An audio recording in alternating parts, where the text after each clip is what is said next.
Está tendo um chiado aqui, não está tendo? Um chiado.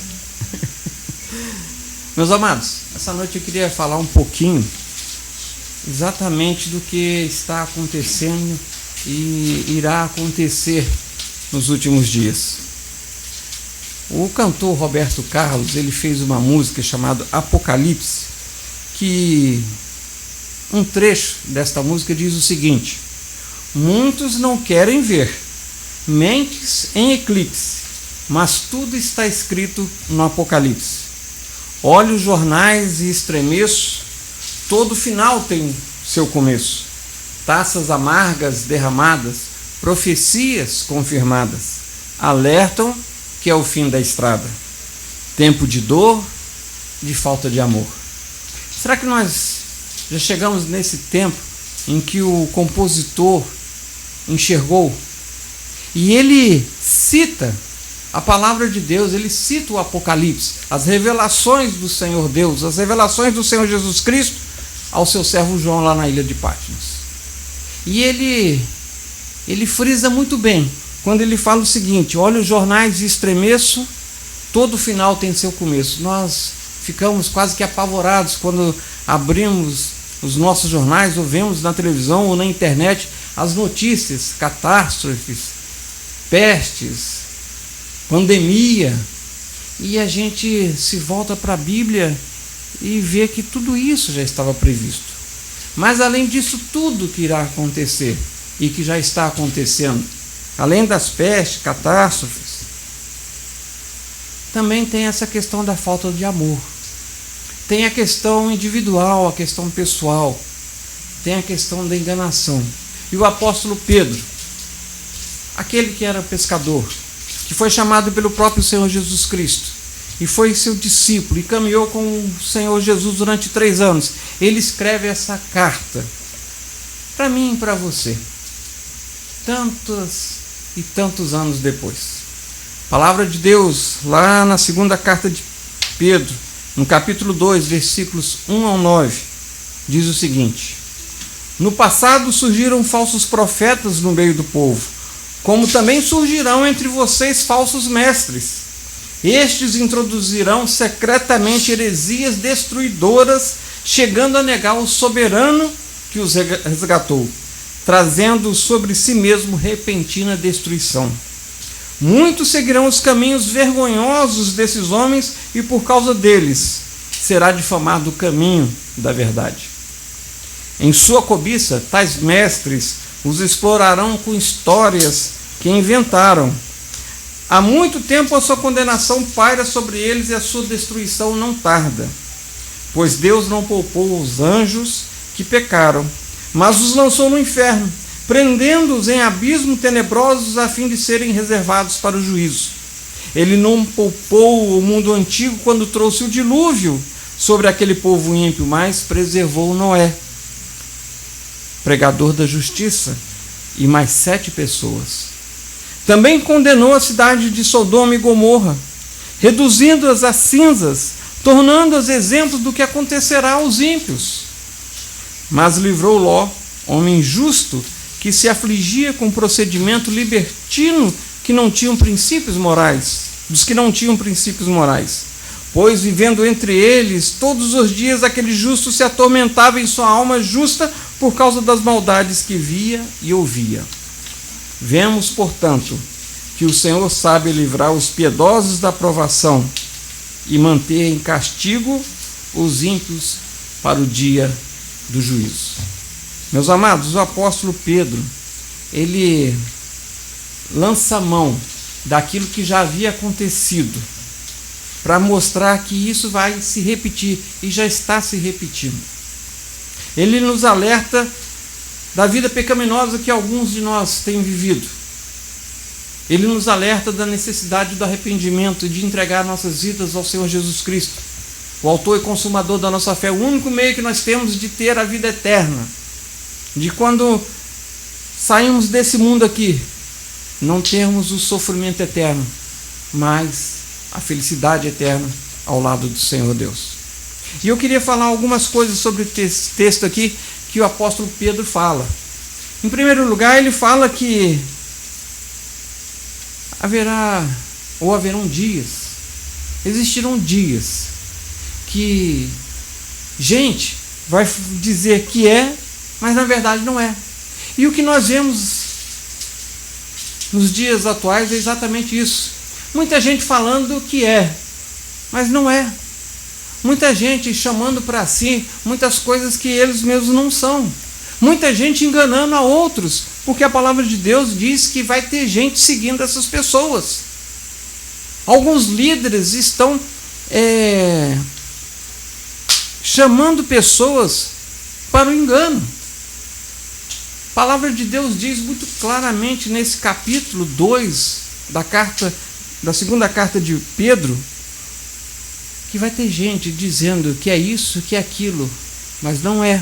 E muitos vão seguir aqueles que dizem que são o que não são. E a gente chega à conclusão seguinte: se muitas pessoas vão seguir aqueles que não são na verdade, eles também estarão perdidos. Porque quem segue aqueles que fazem o que é errado, acaba fazendo também as coisas erradas. E o apóstolo Pedro ele fala muito bem isso. E fala o seguinte: essas pessoas estão deturpando o caminho da verdade, elas estão escandalizando o caminho da verdade, que é o evangelho do Senhor Jesus Cristo, elas estão modificando e elas estão deturpando o caminho da verdade, que é o Senhor Jesus. Diz que essas pessoas que chamam para si uma autoridade que não tem, elas começam a inventar histórias.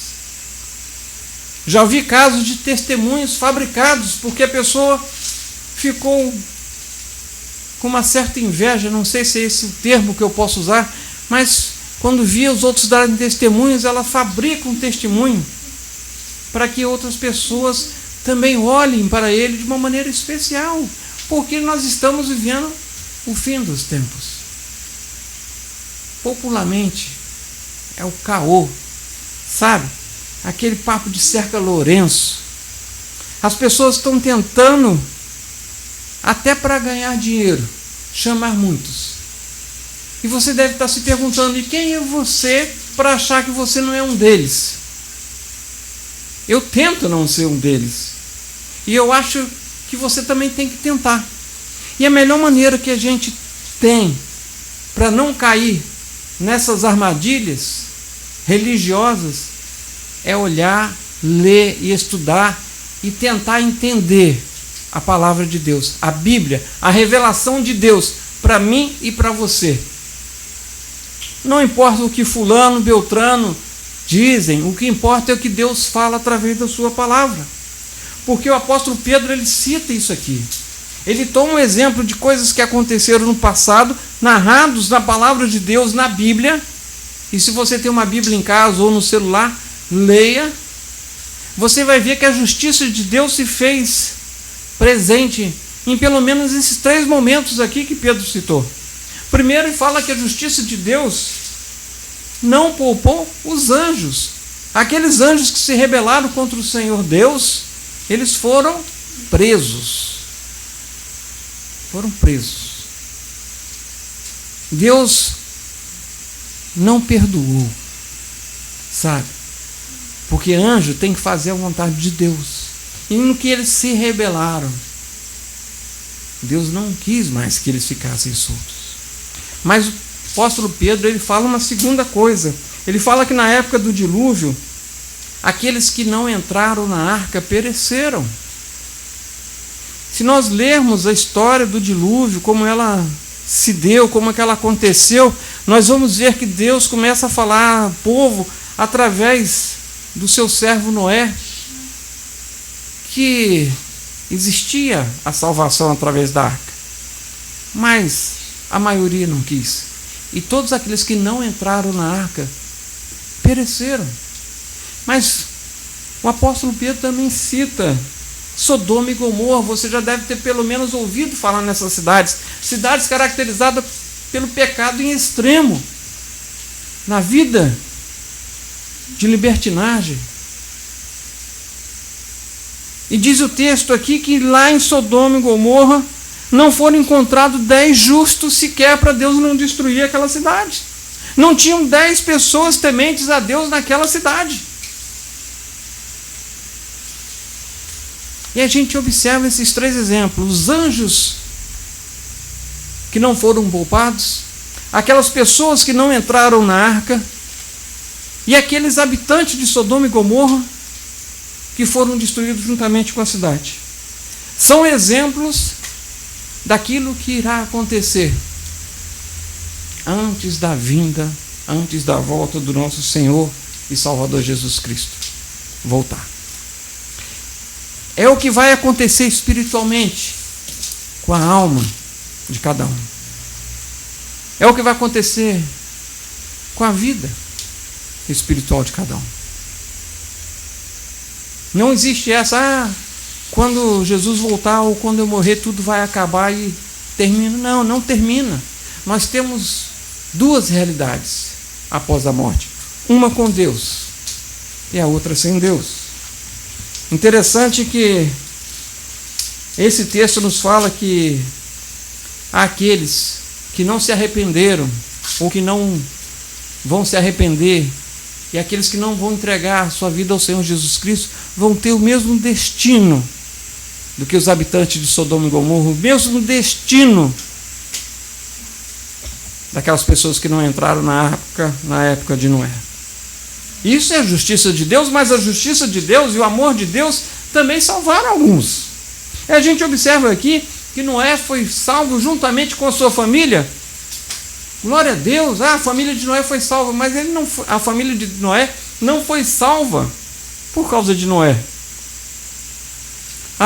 Basta alguém da minha família ser um cristão, ter entregado a sua vida a Jesus, que eu também vou ser salvo. Se engana e muito quem pensa assim. Se você tem alguém cristão, alguém temente na sua família, agradeça a Deus. Mas isso não é o suficiente para você ser salvo.